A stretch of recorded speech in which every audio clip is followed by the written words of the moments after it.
ٹھیک ہے اچھا جی، تو میں نے اپنے والد صاحب کے نام کا عمرہ کیا. ٹھیک ہے. ڈاکٹر صاحب ہماری لائن ڈراپ ہو چکی ہے. نہیں سمجھ سکتے کہ سوال کیا تھا، اس لیے کہ بالکل یہ ادھوری بات ہوگی. جی ٹھیک ہے ڈاکٹر صاحب.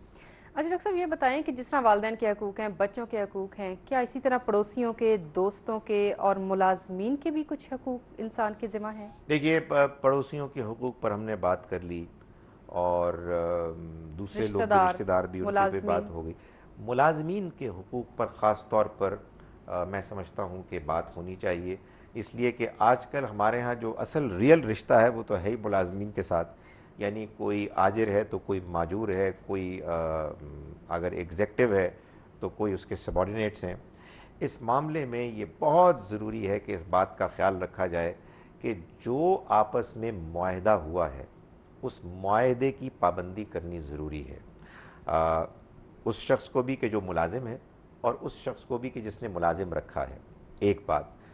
دوسری بات جو بڑی ضروری ہے ملازمین کے معاملے میں وہ یہ ہے کہ حد درجے نرمی اور حسن سلوک کا رویہ ہونا چاہیے.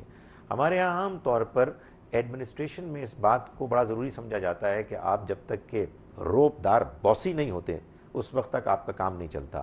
میں صرف ایک بات کہنا چاہتا ہوں، اور وہ یہ ہے کہ یہ بات اچھی طرح سے جان لیں کہ تکبر اللہ تعالیٰ کو قطعاً ناپسند ہے. اگر کوئی شخص کسی دوسرے شخص کو اپنے سے کمتر سمجھتا ہے تو وہ تکبر کر رہا ہے، اور نبی صلی اللہ علیہ وسلم کا ارشاد ہے اور قرآن مجید کا بھی بیان ہے کہ جس شخص کے دل میں رائی کے دانے کے برابر بھی تکبر ہوگا وہ جنت میں داخل نہیں ہو سکتا. اس لیے تکبر نہیں کرنا. ٹھیک. ڈاکٹر صاحب ایک اور کالر اس وقت موجود ہے. السلام علیکم. السلام علیکم. جی وعلیکم السلام. کون کہاں سے؟ جی میں اکرام الحق بول رہا ہوں آسٹریلیا سے. جی اکرام صاحب. اکرام صاحب آپ اپنے ٹی وی کی آواز بند کیجئے. ایک تو بات بند. میں ڈاکٹر صاحب سے یہ کوشچن کرنا چاہتا ہوں کہ ایک تو نصاب کے بارے میں ہے کہ اگر ایک آدمی کے پاس 7 تولے سونا ہے اور اس کے علاوہ اس کے پاس 20,000 روپیہ بھی ہے تو اس کے اوپر زکوٰۃ کیسے ڈٹرمن ہوگی؟ پہلا کوشچن. اور دوسرا کوشچن یہ ہے کہ جو بینک جو ہمیں، میں آسٹریلیا میں رہتا ہوں، بینک ہمیں اپنے طور پہ یہ کمرشل سود دیتا ہے تو وہ جو انٹرسٹ ہے وہ اس کی اسلامی حیثیت کیا ہے؟ مزید کوئی کوشچن ہے آپ کے پاس؟ شاید ڈاکٹر صاحب کوشچن ان کے یہاں ختم ہو چکے ہیں. آپ اکرام صاحب بات یہ ہے کہ جو کمرشل بینکس انٹرسٹ دیتے ہیں بہرحال وہ سود ہے، اور وہ سود بھی ایسا ہے کہ وہ سود آپ کو دیتے ہیں اور آپ کو سود دینے کے لیے آپ کی رقم کسی اور کو سود پہ دیتے ہیں اور ان سے زبردستی پھر ان کی اصل رقم جو ان کو قرض پہ دی جاتی ہے اس سے کہیں زیادہ واپس لیتے ہیں. اللہ تعالیٰ نے اس کو اسی لیے حرام قرار دیا ہے کہ اس میں لوگوں کی مجبوری کا خیال نہیں رکھا جاتا، بلکہ ہر حال میں ان سے اصل رقم اور اس پر مزید بڑھوتی کو بھی کا مطالبہ کیا جاتا ہے. یہی وہ چیز ہے جس کو ربا کہتے ہیں اور جو ہمارے دین میں ناجائز ہے. رہی یہ بات کہ آپ کا نصاب کیا ہے اور آپ کو کتنی رقم پر زکوٰۃ دینی ہے، دیکھیے ابھی ہماری گفتگو ہوئی اور آپ نے سنی ہوگی، ہمیں صدف صاحبہ نے بتایا کہ آج کل تو 1 تولے سونے کی قیمت 52.5 تولے چاندی کے برابر ہے. تو اگر یہ بات درست ہے اس سے بھی کچھ زیادہ ہے. تو اس کا مطلب یہ ہوا کہ اگر آپ کے پاس 7 تولہ سونا ہے اور 20,000 روپے بھی ہیں تو آپ نے پوری کی پوری اس رقم کو یعنی 7 تولے سونے کی ویلیو کو پر ایڈ کرنا ہے 20,000 روپے. فرض کیجئے کہ وہ 2 لاکھ روپے بنتے ہیں تو اب ان 2 لاکھ روپے پر آپ نے 2.5% کے حساب سے زکوٰۃ دینی ہے، جو میری ناقص کیلکولیشن میں کوئی 5,000 روپے بنے گی. چنانچہ آپ نے اس طرح سے کیلکولیشن کر کے تو اپنی زکوٰۃ کا تعین کرنا ہے. ڈاکٹر صاحب ایک اور کالر ہمارے ساتھ لائن پہ موجود ہیں. السلام علیکم. السلام علیکم.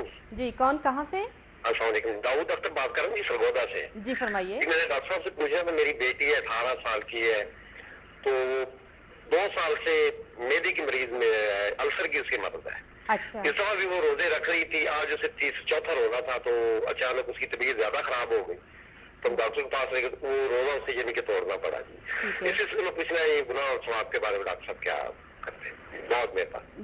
جی ڈاکٹر صاحب. نہیں، اس میں ان کی کوئی ان کے اوپر کوئی گناہ نہیں ہے، انہوں نے کوئی زیادتی نہیں کی. ظاہر ہے کہ انہوں نے اپنے طور پر اچھی نیت کے ساتھ روزہ رکھا، بلکہ یہ جانتے ہوئے کہ وہ بیمار تھی انہوں نے ہمت کر کے اللہ تعالیٰ کو راضی کرنے کے لیے روزہ رکھا. اور اگر طبیب ڈاکٹر کے مشورے پر ان کو روزہ توڑنا پڑا ہے تو بس اگر ان کے لیے ان کو صحت اجازت دیتی ہے تو جیسا کہ اللہ تعالیٰ نے فرمایا ہے کہ فَعِدَّةٌ مِّنْ أَيَّامٍ أُخَرَ، آپ دوسرے دنوں میں اس کی گنتی پوری کر لیں. ان کو چاہیے کہ وہ روزہ ڈاکٹر کے مشورے کے بغیر نہ رکھیں، اس لیے کہ ظاہر ہے کہ ان کی صحت ضروری ہے. جب اللہ نے اس بات کی آسانی فراہم کی ہے کہ اگر آپ بیمار ہیں تو جب تک کہ آپ کی بیماری دور نہیں ہوتی آپ روزہ رکھنے کی ذمہ داری پر اللہ تعالیٰ کے ہاں جواب دہ نہیں ہے. ڈاکٹر صاحب یہ فرمائیے کہ کون کون لوگ روزہ رکھنے سے مستثنیٰ ہیں؟ قرآن مجید میں اس بات کو بیان کیا ہے کہ وَإِن كَانَ مَرِيضًا أَوْ عَلَىٰ سَفَرٍ فَعِدَّةٌ مِّنْ أَيَّامٍ أُخَرَ، کہ اگر تم مریض ہو یا مسافر ہو تو تم دوسرے دنوں میں روزے رکھ لو، ان کی گنتی پوری کر لو. اس سے معلوم یہ ہوا کہ ہر وہ شخص کے جو ان دو مجبوریوں میں سے کسی ایک مجبوری میں مبتلا ہے، یا تو وہ بیمار ہے اور بیماری کی وجہ سے کمزوری کی وجہ سے وہ روزہ نہیں رکھ سکتا، اس کے لیے ایک ایسی تکلیف ہوگی کہ جس کو وہ نبھا نہیں سکے گا، تو وہ روزہ رکھنے کی ذمہ داری سے سبکدوش ہے جب تک کہ اس کی صحت اس کو واپس نہیں ملتی. اسی طرح سے کوئی شخص مسافر ہے اور مسافر ہونے کی وجہ سے انسان کو بہت سی پریشانیاں ہوتی ہیں تو وہ بھی روزے کو ان دنوں میں رکھنے کی ذمہ داری کا وہ جواب دہ نہیں ہے. تاہم کچھ لوگ ایسے ہوتے ہیں کہ جن کی بیماری ایسی ہوتی ہے کہ جو کبھی ختم نہیں ہوتی. ظاہر ہے ایسے لوگوں کے بارے میں یہی کہا جا سکتا ہے کہ وہ پھر عمر بھر جب تک کہ ان کی بیماری درست نہیں ہوتی ان کو روزہ رکھنا ہے. اور ایسے لوگوں کے لیے یہ بھی کہا جاتا ہے کہ اگر وہ فدیے کے طور پر ایک مسکین کو روزانہ ایک روزے کے برابر وہ کھانا کھلا دیں تو انشاءاللہ اللہ تعالیٰ کے ہاں ان کے لیے یہ انفاق روزے کے مقابلے میں بدلے میں قبول کر لیا جائے گا. ڈاکٹر صاحب ایک اور کالر اس وقت لائن پہ موجود ہیں. السلام علیکم. وعلیکم السلام. جی کون کہاں سے؟ ہلو.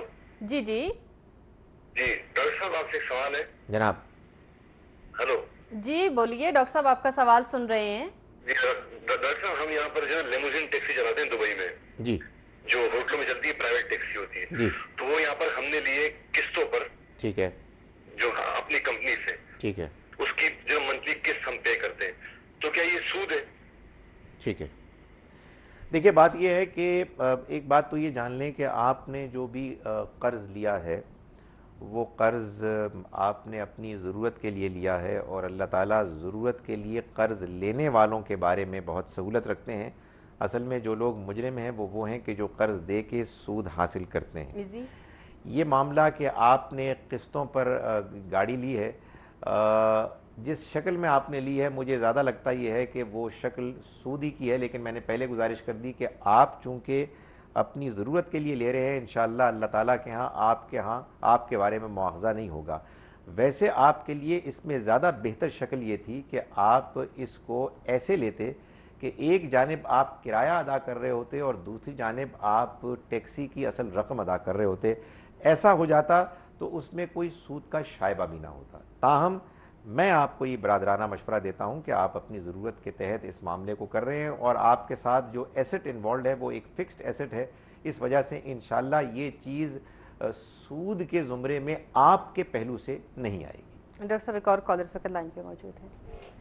السلام علیکم. السلام علیکم. ہیلو. جی جی. وعلیکم السلام. میں ڈاکٹر صاحب سے پوچھنا چاہتا ہوں کہ جب ہم بینک سے پیسہ باہر لیتے ہیں تو وہ ہم سے بہت سود لیتے ہیں. جب ہم پیسہ کسی کو اس چیز کو دیتے ہیں سود پر وہ رام کیوں ہو جاتا ہے؟ ٹھیک ہے. دیکھیں یہ بینک کا کاروبار چلتا ہی اسی طرح سے. وہ آپ کو جب کوئی قرض دیں گے تو آپ کو مثال کے طور پر 18%، 20% سود آپ سے وصول کریں گے اور جب آپ ان کے ہاں رقم جمع کریں گے تو وہ آپ کو کم دیں گے، 6%، 8% دیں گے. تو یہ جو ڈفرینشل ہے یہی تو اصل میں وہ چیز ہے کہ جس پر بینک چل رہے ہوتے ہیں. اس لیے ان کا کاروبار ہی اس پر مبنی ہے.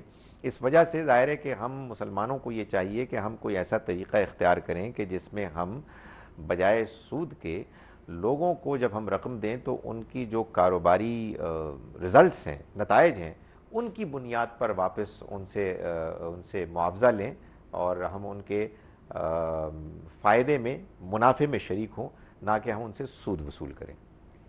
ناظرین ہمارے آج کے پروگرام کا وقت یہاں پہ ختم ہو رہا ہے. آپ ای میل کے ذریعے بھی سوالات کر سکتے ہیں اور اس کے لیے ہمارا ای میل ایڈریس ہے islam@news1tv.tv. اپنا خیال رکھیے گا. اللہ نگہبان.